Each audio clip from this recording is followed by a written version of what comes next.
Ayan siya mga birds oh. Kung makikita nyo mga birds. Teka lang mga birds. Malikod pa eh.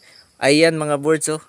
Yan, may tumubong sinyal ng almuko natin mga birds. Si Supra. May tumubong puting buntot. So, ayan no. Kung nakikita nyo mga birds. So, yung Supra natin, sinyalado na mga birds. So, ayan siya mga birds oh. Oh. Ayan. So, tumubo talaga siya mga birds. Puting buntot.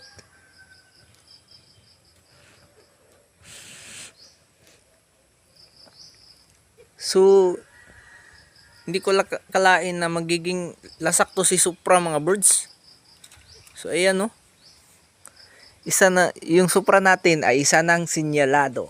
May sinyal.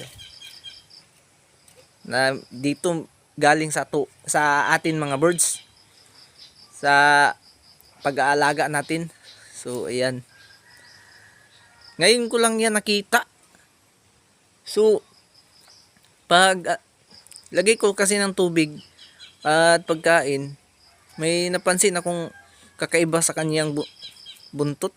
So, akala ko yung balahibo lang sa ilalim. So, hindi pala. So, isa pala yung sinyal niya. Oh, tumubo na yung puti. May tumubong puting buntot sa kanya.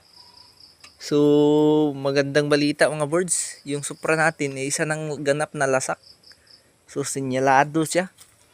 So, kaya pala lapitin tong Supra natin. Yan. At, itong Civic naman natin. Yan o. Yan si Civic. Galing ng Bohol. So, andito sila. Yan no. So kondisyon na din to si Civic. Ayan.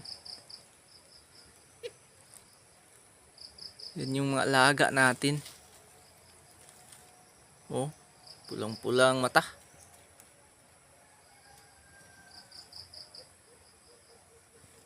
So ayun lang mga birds at salamat.